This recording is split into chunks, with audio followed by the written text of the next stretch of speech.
Yes. Hello again. This is Julianne Lieberman, and we're having a conversation today with one of my favorite people, Becky Barnes, and she's from Guiding Eyes for the Blind out of Yorktown Heights, New York. And I'm going to let her tell you more about herself and her life and her work.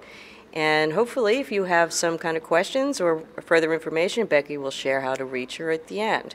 But I want to again let people know that the goal of this interview is for people to understand that despite vision loss, or only because vision loss is one attribute in one's life, that you can still have a very happy, productive, and worthwhile life. It just may mean you do approach things differently.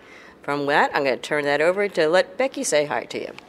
Well, good morning, everybody, and it's great to be with my good friend Julianne and her guide dog and my guide dog, and we're just sitting here after a conference in a hotel, and it's just great to be here. Good. So starting off, Becky, can you just basically describe if you have any vision, and how long have you had vision issues? Well, I was born in the era when babies were placed in incubators. Not that that's unusual now, but back in the early 50s, I was premature, and in order to keep me alive, so my lungs could develop, I was placed in an incubator, and as a result, I was blinded by what they now call retinopathy of prematurity. At the time, it was a much bigger word. It was called RLF, and I couldn't spell it, and I can barely say it, so we'll just leave it at that. I have no vision at all in my left eye, and just some light perception out of the right corner of my right eye. And that's pretty much, when I was younger, I had a little more vision than I have now, but I've never really had much. Okay, so you've lived with this all your life for the most part. Yes, I'm a lifer. You're a lifer. I'm a lifer. Okay, so what effect did you think had on differently as far as your schooling and then ultimately your career? What would that be different compared to someone who was sighted? I guess I started to learn Braille when I was 4. My parents found a Braille teacher, and that we were living out in Waukegan, Illinois at the time. But I attended public nursery school and kindergarten, and then went to schools for the blind through 7th grade. My mother finally got me into the local junior high school when I was in 8th grade, and 6 weeks later we got transferred to Pittsburgh. My dad got transferred for his job. So it was back to a school for the blind through 9th grade, and then I went straight through public high school, college, and graduate school. And I don't really think blindness affected my career decisions all that much. I think my interests would have been pretty similar either way. I actually started out as a language major and had a dysfunctional relationship with my Spanish courses in college, and decided that wasn't as much fun as I thought it would be after having taken French, Spanish, and Russian. Oh gosh. Well, I took Russian in high school, and then I took French and Spanish in college. I adored my French teacher. She was a Cajun from Louisiana. And my Spanish teacher was another story. And I decided that I really was more interested in politics and history, so I ended up graduating, and actually Julie and I graduated from the same college about 10 years apart, or 7 or 8 years, something like that. Yeah. I graduated in 73, and you graduated in what, 79? Yes, 79. Back in the days when it was Beaver College in Glenside, Pennsylvania. Now it's Arcadia University, still in Glenside, Pennsylvania. And so I switched to history and government and graduated with that degree, and decided that I wanted to go into public administration. So I went to graduate school in Ohio at Kent State. No, I wasn't there. Okay, everyone asks that question. People always ask me that question. No, it wasn't my fault, sorry. Could have been, but it wasn't. And got my Master of Public Administration in 1974. Settled at that point in Lockport, New York, up near Buffalo, because that's where my parents were, and no job, no money, go home. It sounds familiar. Yeah. There's nothing unique about blindness for that either. No, that's for sure. I've got 2 sons right now living at home for the very same reason. Right. And I was hired by, now this is rather unique, because I contacted the State Services for the Blind in New York when I got back there in 1974. and they suggested that maybe I'd like to run a vending stand. Well, I understand the value of running a vending program, but it wasn't what I signed on for. So they asked me to sort of hang out and intern with the woman who ran the one in the courthouse. So I went and worked at that one, got to know a few people, started out handing out resumes, and ended up as a counselor with the local job training program. That's wonderful. So you just kind of have to think, a little bit beyond the norm sometimes. So did you feel that you were pigeonholed in the opportunities that were offered you? I did feel that way. I think counselors at Services for the Blind are much better equipped now to at least attempt to. I don't envy anyone whose job performance depends on getting jobs for people. It doesn't matter whether you're disabled or not. It's a tough road to hoe. And having worked in job placement and job training field for 24 years prior to coming to Guiding Eyes, I know that. But I also think that, back in the mid-'70s, attitudes even by those who were professionals in the field of blindness were different than they are now. I think people are much more forward-facing now than they were. I think people are starting to get that people who are blind are obviously not helpless or any of those things. We've just had to learn to do ordinary things in a different way. And would you think that the technology and the information age that we're in right now may have added to that? I think it has dramatically added to that. Looking back on it, and I'm sure you probably have had the same thoughts, like, good grief, how did I ever get through college and graduate school without a computer? That's right. I had one of those old archaic typewriters, that you had to return the carriage and everything, and put the little corrective tape in when you made a mistake. God, I hated those. And do the carbon paper, and I took almost all of my notes on a slate and stylus, on a note, I would get a spiral notebook and flip it over, and I would sit there with my book on tape, my big reel-to-reel tape recorder, my notebook on my lap, and my knitting, because if I didn't knit while I was listening to a book, I'd fall asleep.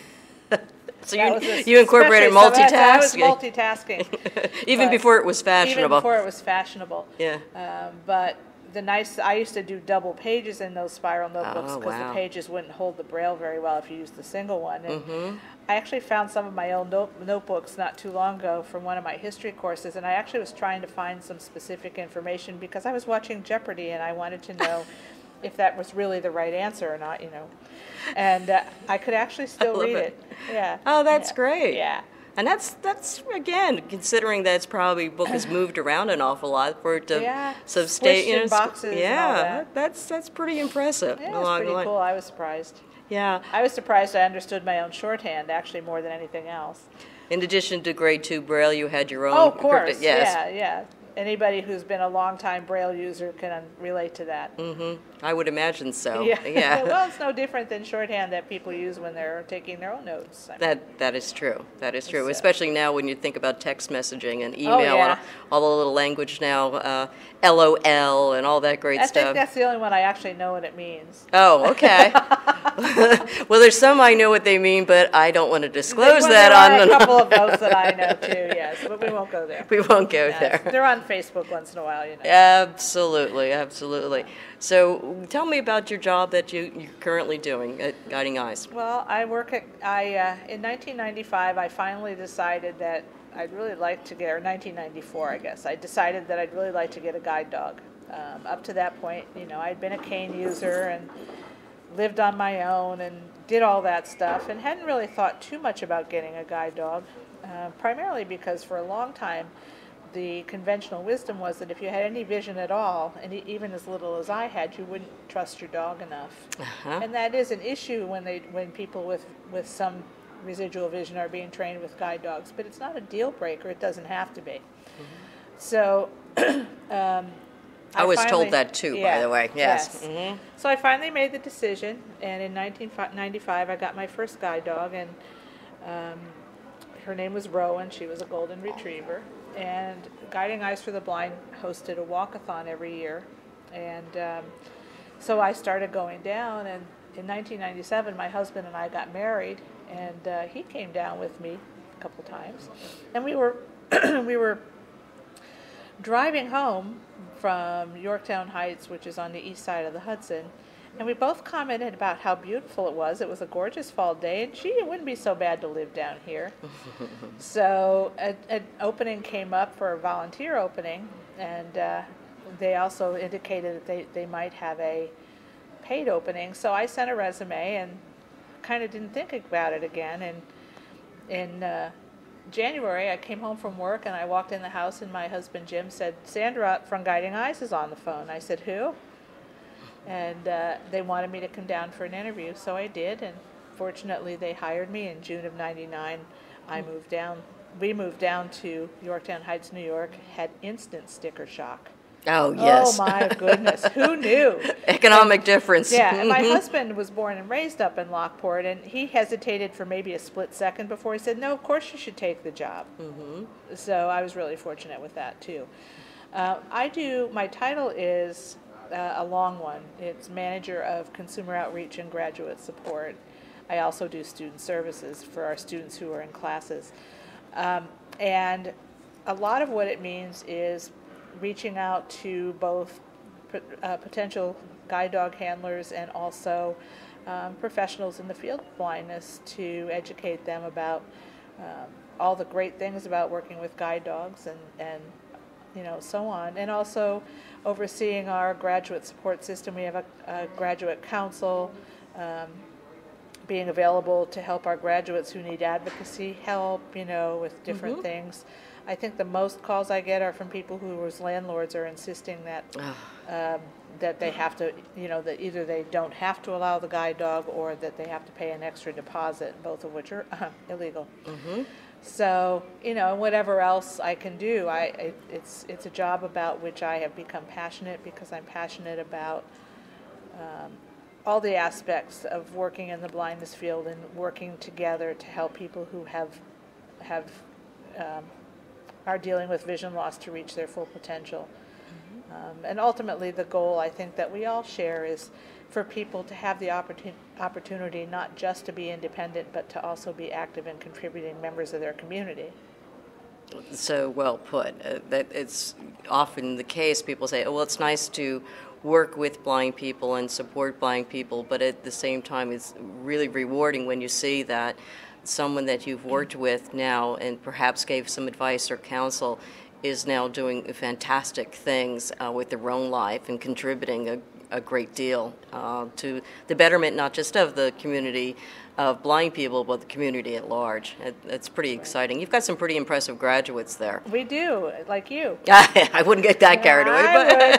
I would, but I think it's real easy to fall into the trap of thinking, well, I can just help people, I can give them what they need, but what really people need a lot of times is to understand and believe in their own potential. I mean, you can sit and tell somebody how much potential they have until you're blue in the face, but if they don't believe it, it's not worth much. That's right. So, it's trying to find ways to help people boost their own self-confidence and their own belief in their abilities. And one of the things that's kind of fun to watch as working at a guide dog school is how having a guide dog often helps people to understand that, I can go out and I can do this, and maybe in a sense I'm not by myself because I have this living being beside me that I can trust.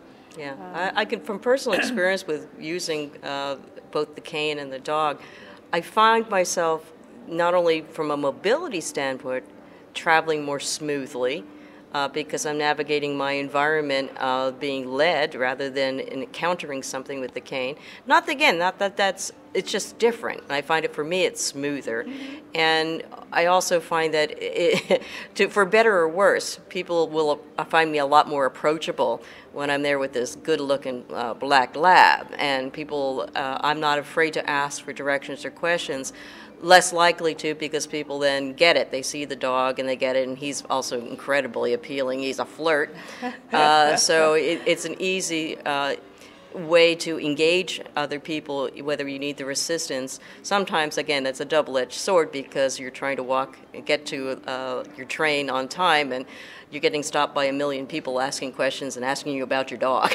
Yeah, I mean that but considering the other downsides, that's pretty minor. That is. And most people find that the increase of social interaction is a booster.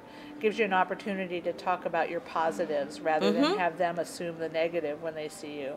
And the choice to get a guide dog is an extremely personal choice, and it isn't. I know it's not for everyone, but it's something that I believe in my own life was a hugely valid choice, and so of course, being me, I encourage it for people to at least ask the questions and make sure they have all the pertinent information before they make that decision.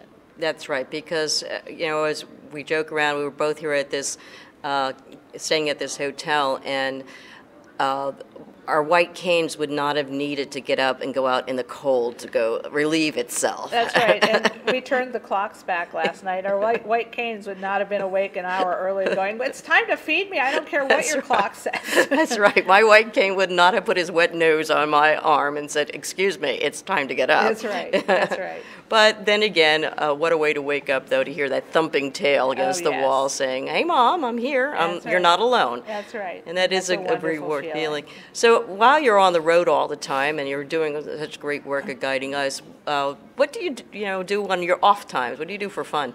Well, I'm involved in some organizations. I'm currently president of Guide Dog Users Incorporated, which is an affiliate of the National American Council of the Blind. I'm involved in my Lions Club, the Mount Kisco Lions Club. I don't do this as much as I did before we moved down here, but I play guitar and auto harp and dulcimer, lap dulcimer. I should be playing more, and I'm planning to. It's one of my New Year's resolutions. It's coming up soon. Coming up. I like to knit. My husband and I like to travel and go to new places. Where do you travel when you go? I mean, I know you have to travel for your work. We actually just bought one of those vacation club timeshare things. So we're going to go spend Christmas in a condo at Myrtle Beach. Not so bad. We've been to Savannah, and Charleston, which I dearly love. Yeah, both great cities. They really are. Actually, last summer, instead of flying to Phoenix for the ACB National Convention, we decided it was a great time to see the country and explore the old Route 66, so we drove out. Wow. Yeah, I'm not sure we would do that again unless we had a motorhome. Yeah, because then did you make arrangements along the way, or? Yeah, no, I belong to a couple different hotel clubs, so I'd call those, and we'd pick an exit or pick a spot, and we saw some interesting places. I mean, who knew there was a Rolla, Missouri? Places like that. And actually, it was a really pleasant stay there.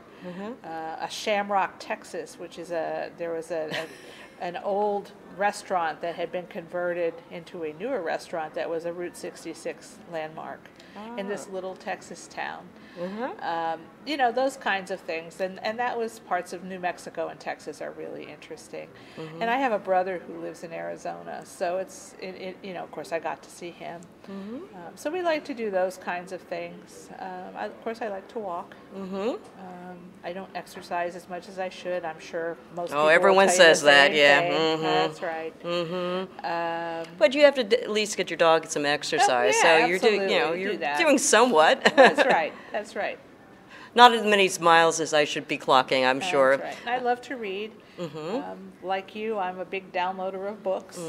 That's one of the biggest blessings of technology for me is not having to wait until something's in Braille or on cassette, and not having. I can carry a little piece of a little MP3 player around with me. I think many of you are familiar with the Streamer, the BookSense, or the BookPort, different things like that are a real boon for us because we can go up and both download commercial audio books and the digital books from the National Library Service. So that's a wonderful thing. It's pretty exciting to know that when you're talking about books, and I know you've done the same thing where you hear an author being interviewed on television or a friend tells you about the book and it's just coming out, being released. And my favorite example is I saw an interview with John Grisham, and I said, boy, that sounds like his new book coming out sounds pretty interesting. Went to my computer while the interview was still going on, went to audible.com. And this is not an advertisement, and there it was. Yes. Oh, I know. I've done that too. And before the interview was over, it was already on my it's computer. Already coming in. Coming right in. So you think about that, it would take me longer to put my coat on and get to the bus stop to get to the bookstore. So I already had it there in my hand. Yeah, so well, I people was do that with their Kindles all the time. Oh, yeah. I mean, it's a great, the Kindle is not something I've attempted to explore yet because for access issues. for yeah. access issues, and also because I tend to prefer a live narrator. Yes, me too. I mean, obviously, I'll listen to contracted or speech. Synthesized speech has become much more palatable of late, but it's still not the human voice. Right. And even though I tend to speed up my reading a little bit, I speed listen. You know what I mean? Oh right? yeah, oh yeah. Yeah. I still prefer the human voice. Yeah, my favorite thing to do, especially, well, we just passed Halloween, and around Halloween I'll open up Poe's The Raven and have Jaws for Windows read it for me. It's wonderful. That's great. And at Christmas time, I demonstrate the difference between synthesized speech and listening to synthesized speech for literature, and I get 'Twas the Night Before Christmas, and I open up that. And that's fun too. And to hear it being read by a screen reader, so that gives, again, more argument that the text-to-speech is not a performance That's by right. any stretch of the Hardly a imagination. performance. I always laugh when they, when they do the credits at the end of an Audible book, and they don't say read by, they say performed by and Yes. produced by, and they have this whole production staff thing going on. Yeah. And I always kind of smile at that. But that's, again, that's one of those things that, has made our world less separate from the rest of the world. That's right. Yeah. And we can all talk about the same books on a level playing field. I can walk into my office and say, hey, did anybody read Lifelines? That was such a great book. And, oh, yeah, I just read that, those kinds of things. And that adds a lot to, again, obviously this is something that we're both a little passionate on here about reading, but it adds to that social exchange. It does. I can go on a business cocktail party with my husband, and if a conversation starts up about books, I'm an active participant Me too, in it. and I so appreciate that because it wasn't always like that. No, it wasn't. And I also enjoy, because I am a Braille reader and have been for life, and believe very strongly in Braille and what it means. I have a Braille note taker, and I can download books in Braille onto that too. So you don't have to have a separate room in your house just Right. to store your Braille books, which Right. is very helpful. Yeah, I think what we're talking about is how the difference that the advances in technology has made us as current and as capable as anybody else Yes. as far as employment and as far as education is concerned. So, well, I really appreciate you taking the time. Is there any other, summing up, any kind of advice or encouragement that you'd like to share with persons that perhaps are new to having vision loss? Well, what I always say to people, and although I say it in the context of getting a guide dog, and especially getting a next guide dog, because, the process of going from your first guide dog to your next Oh, one boy. is Yeah. a difficult one. But, this whole thing, it's a process. It's not going to happen overnight. You're not going to wake up one morning and feel like you're really comfortable in your own skin. You need to be patient with yourself. You need to really decide what it is that you want to say to people about what you want and who you are and who you want to be, and work towards getting there. But it does take patience. It doesn't, the whole process of adjustment is a long one. And some people do it faster than others, but comparing yourself to somebody else is really not helpful. And it's not fair. And It's not fair to fair. you. Yeah. It's really not fair. And I think we've all, maybe more so for people that are adventitiously blind, because we have a tendency then to compare ourselves to, I know in my case, compared myself to people that I thought were so well accomplished and so good, quote, good at being blind. Yes. And I was so intimidated that, boy, these people have mastered their skills, compensatory skills. And I think, will I ever become that way?